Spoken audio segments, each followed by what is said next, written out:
a roll call. Mr. Schuler. Here. Mr. Stitt. Here. Mr. Chadwell, obviously I'm here.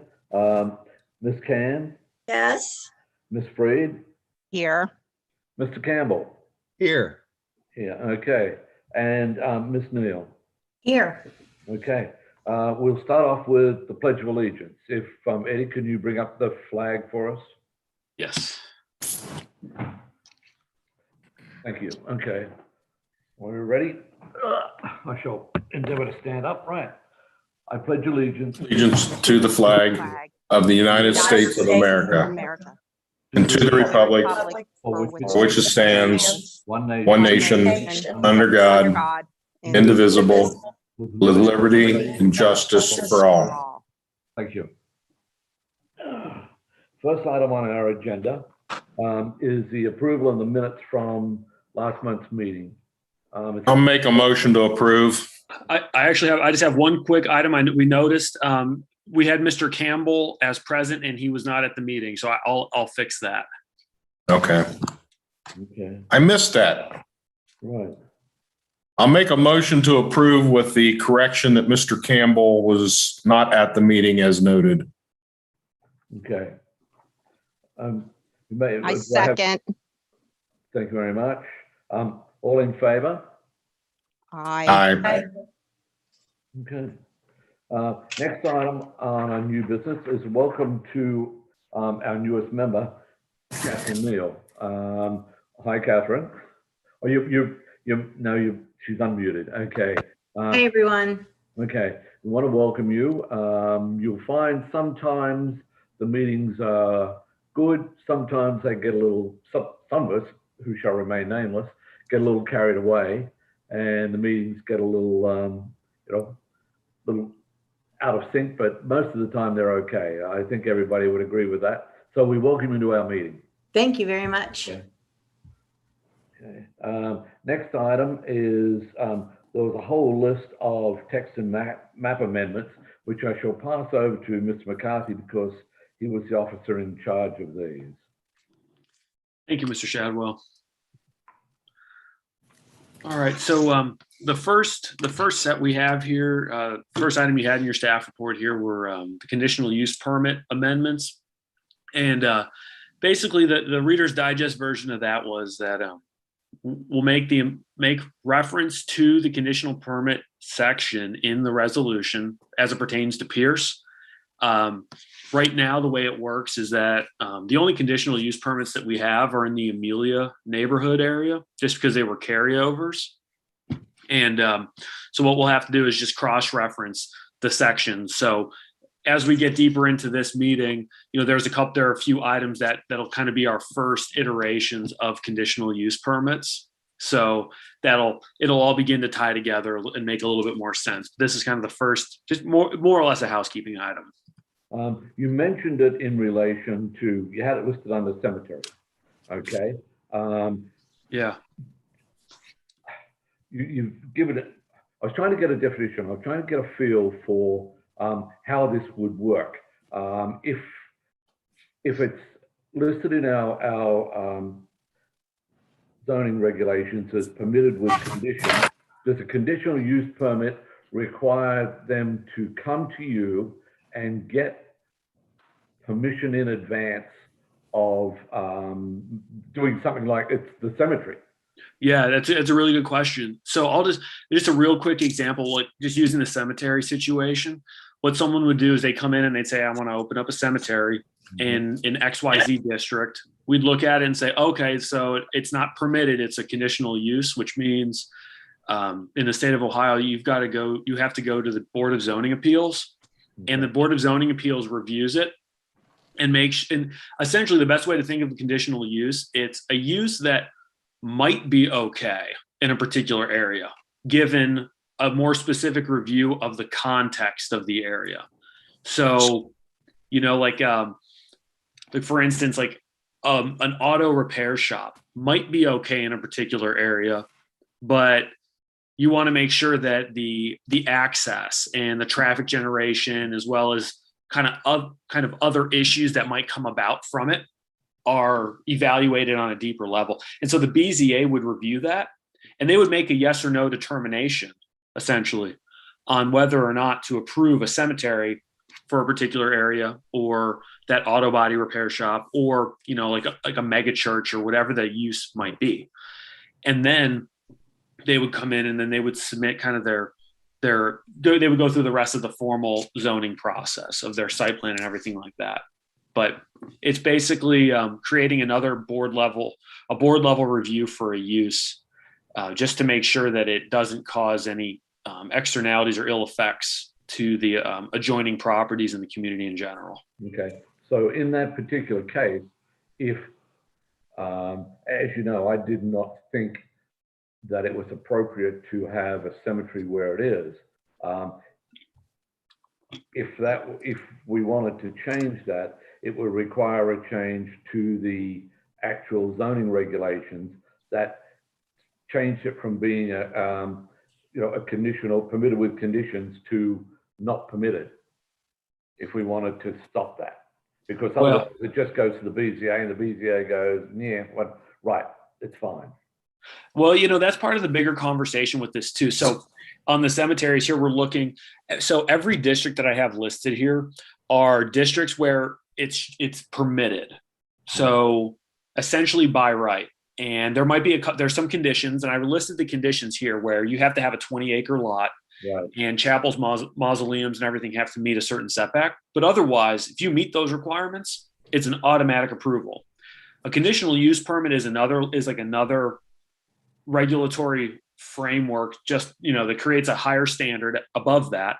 But as you're alluding to, theoretically, I mean, cemeteries could be moved out of any of these districts as well. Like where it's not a conditional use, it's not permitted by right, it's unpermitted.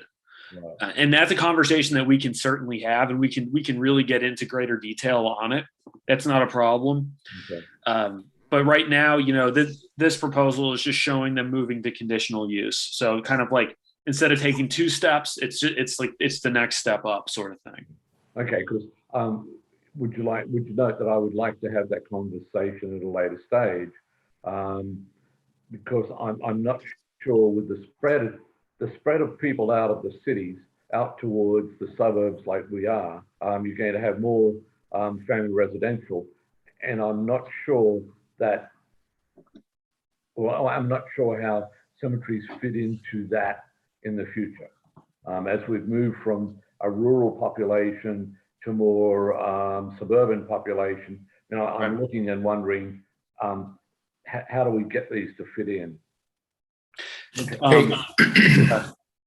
Eddie, real quick. Yeah.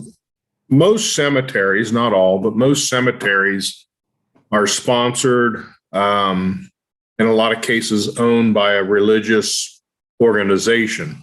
Obviously, Pierce is owned by the township, but many others are owned by churches or religious organizations. Do the rights of the religious organizations trump anything in zoning? So, you know, that's obviously a really, you know, you're kind of pointing out a major, like the third rail, so to speak, of a lot of zoning, just regulation in general. Yeah, you know? yeah. And the way that I've been kind of trained to approach it is, you can regulate religious uses and churches, but you have to regulate them in the same way that you would regulate a similar use that is secular, non-religious. So as long as as long as you're not just saying, okay, a church can't be over 50 occupancy, but we're approving banquet halls that can all be over 50. Right. That's where you would come in, and you're setting yourself up for a really good challenge there. But as far as a church or similar entity owning a cemetery, you know, we would want to craft it, as you're alluding to, it's just in a way to make sure that we treat any religious institution the same way we would treat any other institution. And I think that would keep us on the right side of the law, sort of thing. But, you know, I think that the recent cemetery proposal that came in, I believe it's a nonprofit. I don't believe that they have a religious affiliation, but yeah, it's owned by a church. Yeah, I thought it was I thought there was a religious institution listed as the owner. Right. It's a place in Yeah. Houston. I know it has a bunch of Heritage Acres and a couple other names that it's under, but either way, I mean, it doesn't affect how we look at them or how Okay. Okay. Eddie? My question on that would be, if I was running a church and I came in and bought a piece of property, nobody would turn a hair. If I came around at a later stage and I said I wanted to turn that into a cemetery, then how does that work? yeah, I mean, so Note that down. yeah, you can Well, have, wait a minute. Let me add to that. I'm sorry, Eddie. Yeah.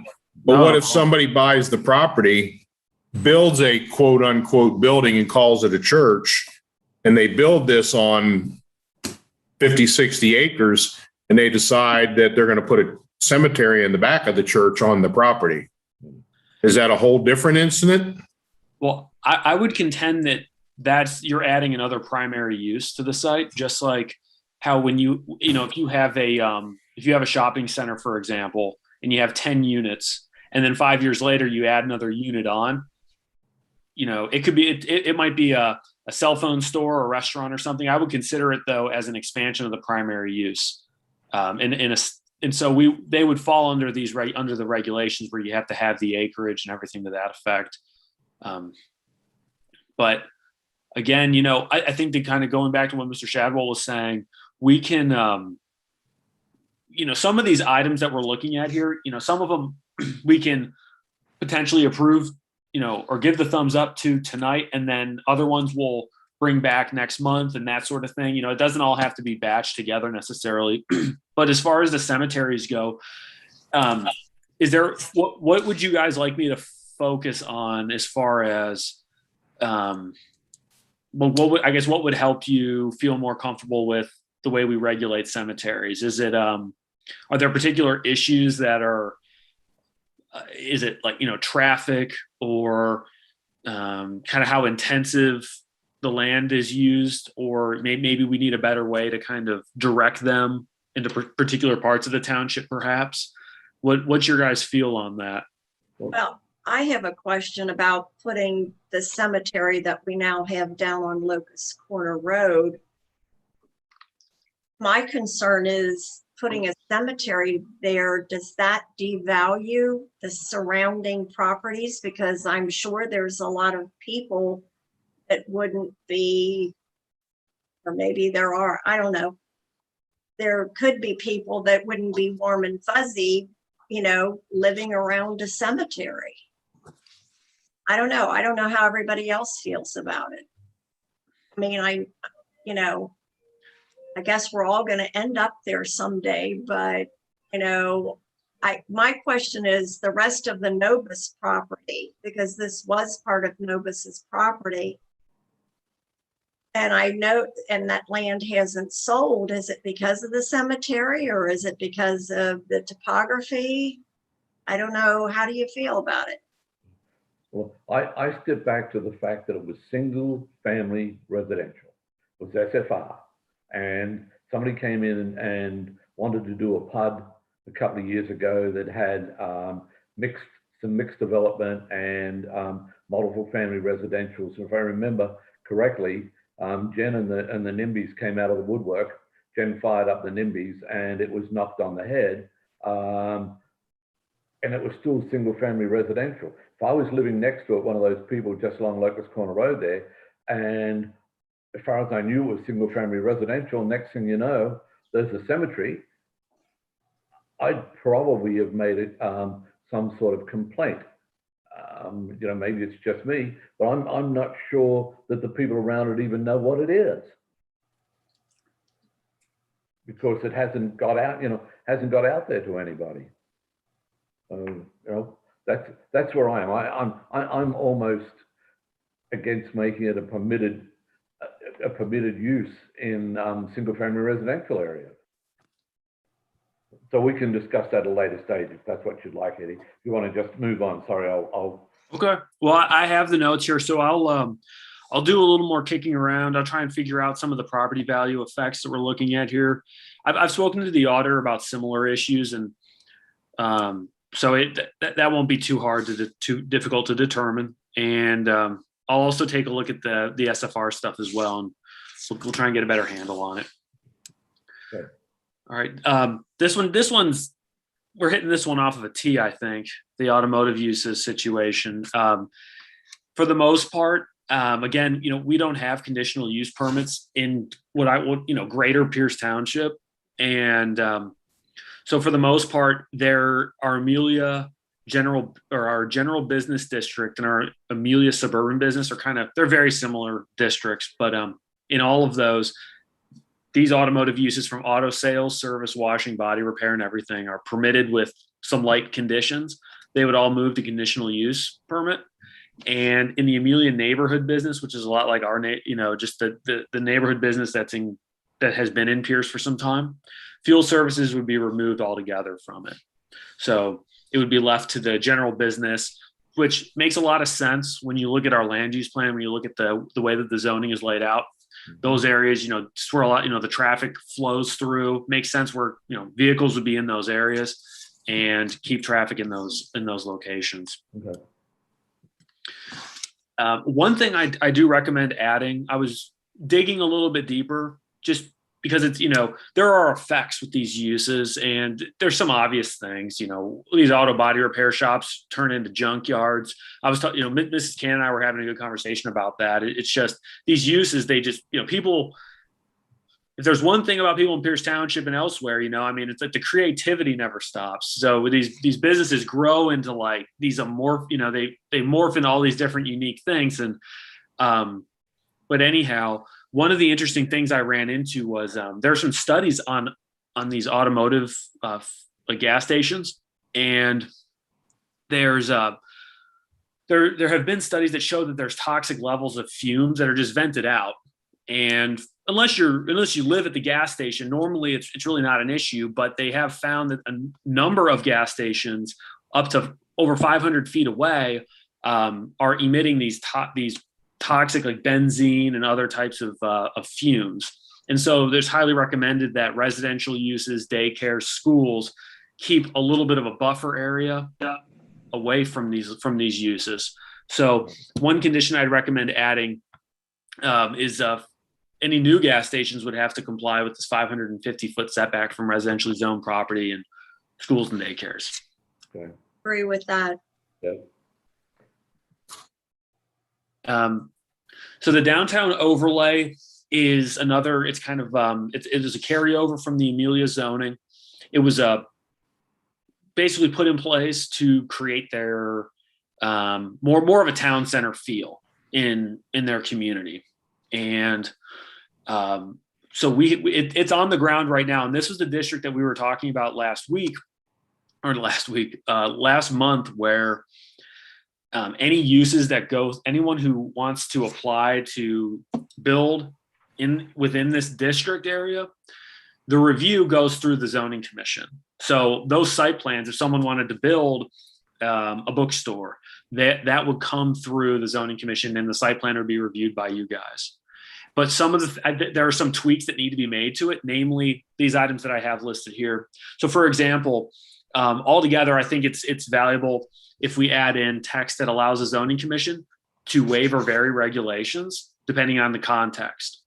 So I think that's appropriate in the event that the zoning commission is able to find that the proposal better complies with township documents, for instance. So if the township is saying, we think that a sidewalk needs to be a certain width in this area, and it shows on the plan, and you're building in that area, we can actually work with applicants and developers to be more flexible and nimble. The other part is obviously the health, safety, and welfare are protected and or enhanced. So as always, the whole point of zoning is to protect health, safety, and welfare. So as long as we find those two items to be to be maintained, the zoning commission having that flexibility would be a very valuable tool and enticing for developers. Zoning commission may waive site plan meetings. So in the event that someone, rezones their property, you guys will see the map amendment come through, and you'll see the site plan and everything like that. one piece of text that we would add in is that at your discretion, when it's being rezoned, like if someone is rezoning into the downtown overlay, at your meeting, you could, if you wanted, waive the site plan and say, we don't need to see you back here in 30 days if your site plan stays the same. But if you don't waive it, they come back, it's no big deal. But being able to say, you can save yourself the extra couple weeks and just go ahead. So that, I think that text would also help us be a little bit more nimble, pro-business sort of thing. Minor additions, 1,000 square foot addition or an accessory structure, or minor parking modifications. I recommend that, staff can review some of those. A lot of that might not be overly consequential to you guys. Then map reference to be added. That's just a text cleanup. The way that the Amelia resolution was kind of originally crafted, it had just verbal descriptions of the downtown overlay.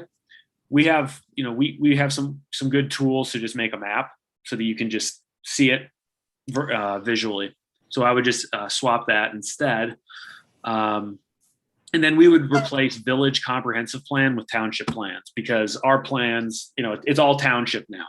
So it's all township plans, period. Right. Well, I want to comment on that. On the stuff you sent us where you said downtown overlay 1810 A2, it's the same expression that was in the original, I think it's a bloody phone, excuse me. That was in the original Amelia details, to create a vibrant community focal point through innovative and creative site design and architecture consistent with previously adopted, and you changed from village to township plans. The whole structure of the Amelia downtown, whatever it was supposed to be called, I think requires the trustees to approve it. On the assumption that Amelia actually does finish up being dissolved, which, who knows, that's still in limbo. When it's dissolved and it becomes part of, genuinely part of Pierce Township, the original Amelia plan was developed to cover both sides of the road. One side is now in Batavia, our side is now part of Pierce Township. I would have thought that the Pierce Township trustees would make a decision on whether they wanted to do a downtown Amelia. Well, so when we worked very quickly. I know that the zoning component was one of the first components that we kind of closed the book on, just because a lot of it was in our control and I was able to work with you guys. But when we did the initial zoning resolution, kind of when we combined the documents together, the Amelia plans were included in that, because those Amelia plans, which are now our plans, were that's the justification for Amelia having any zoning period. So we were legally obligated to kind of the options were no zoning or pull their stuff in, and you have to take the plans along with it. But so we do have those on the books, but I think more to your point, I think with the important part of your point, we're going to be coming up on doing an entire land use plan update that takes into consideration all of this stuff. Right now, this is what I would just consider some low hanging fruit items where it needs to be cleaned up. We kind of had to do an emergency surgery with the zoning resolution initially, just to get something on the books so that it wasn't just a wild west. Right. And I've been able to go through this with a little more of a fine-tooth comb. Now that we've found that this particular area where the downtown overlay is, we have the Glen Mary project, we have Premier, we have a lot of different just pressures and huge undeveloped parcels in that location.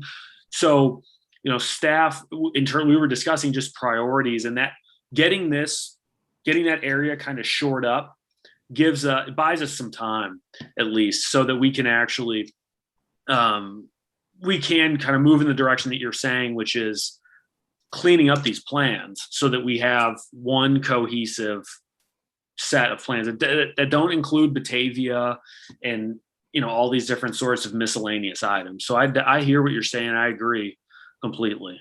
Right. Well, the point I'll just reemphasize again is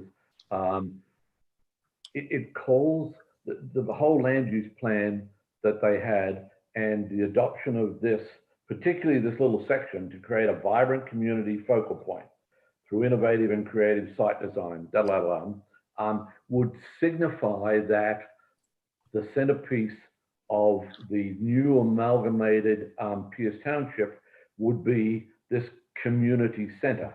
And I don't know, the trustees would have to sign off on that, as would the residents of the township, I would have thought. And so it makes me nervous that we're including this, and it stands out as a point. No, I understand. Okay.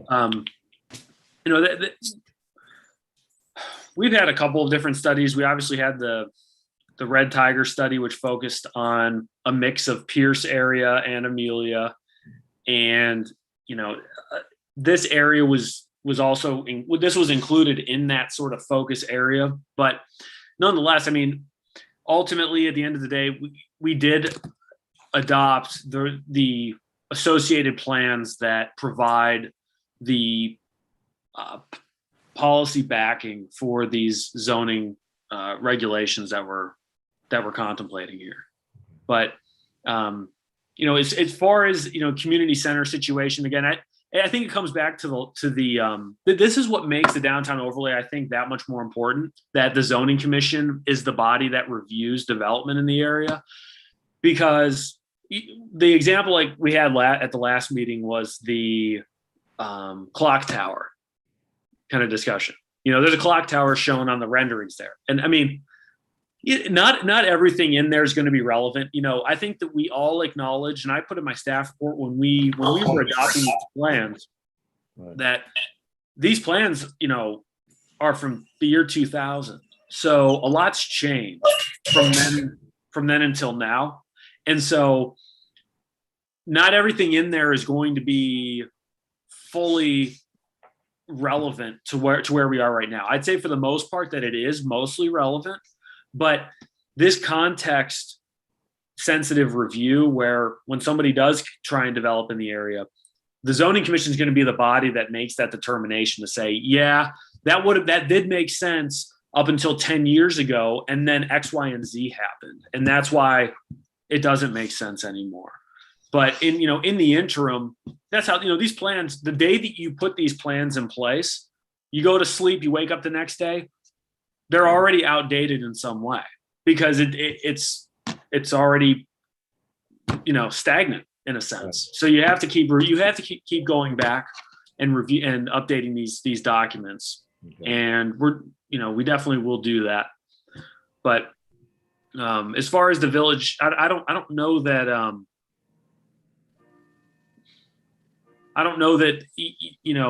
as far as its location, that location being a village, like a center point for the Amelia neighborhood, in a lot of ways, there's a lot of pieces already there, like the post office and a library, as well as like the Palmer property, train stop, and everything, that make it a unique location for the Amelia neighborhood.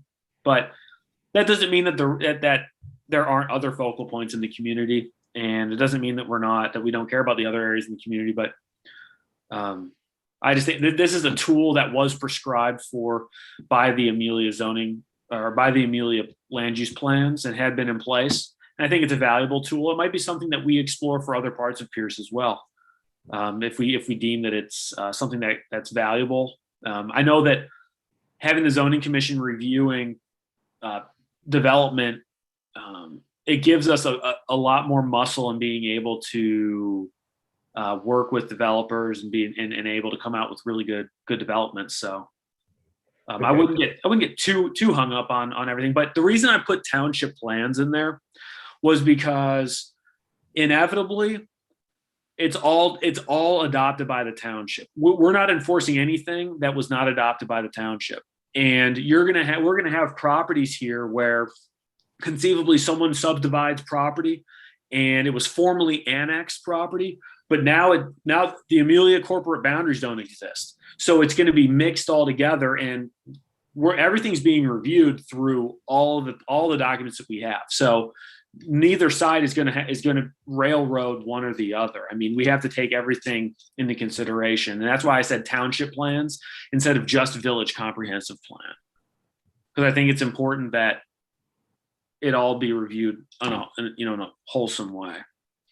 Okay. Eddie, I have a question. Do you have any thoughts?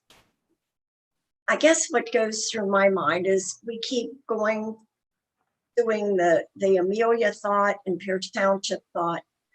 When do you think that all of Pierce Township, which includes Amelia, is ever going to be under one cohesive plan, that we don't have to make exceptions for the Amelia area versus what we already have in Pierce? It seems like we keep caving on what they have to do in Amelia. They want it there. I feel like they're less restrictive up there than we are in Pierce. How do we ever mesh that into just one plan for Pierce Township, all of Pierce Township? Yeah. And don't say Amelia and take the word Amelia out of our vocabulary.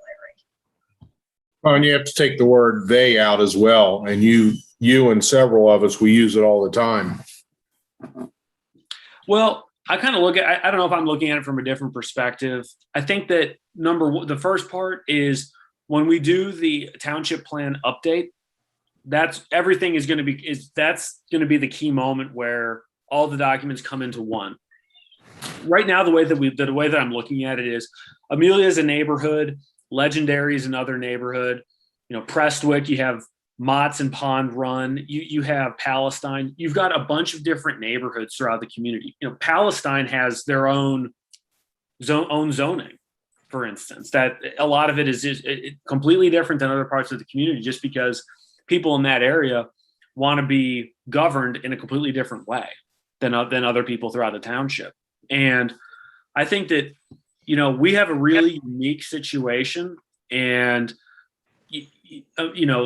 Pierce generally has a unique culture. I think Amelia has a slightly different culture in certain ways, but then there's a lot of overlap in other ways. And I think kind of embracing some of these unique neighborhoods that we have. I think that there's a lot to really kind of advertise that makes Pierce a really interesting, unique place to live. And I think that maybe not,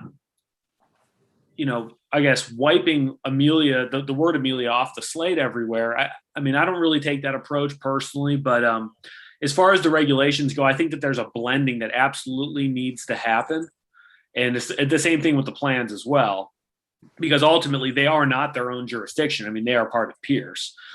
But I think recognizing that they're a neighborhood that you can kind of tell when there's just a different feel when you're in Amelia than when you are in other parts of Pierce. It just developed differently, and that's why they have a lot of different regulations.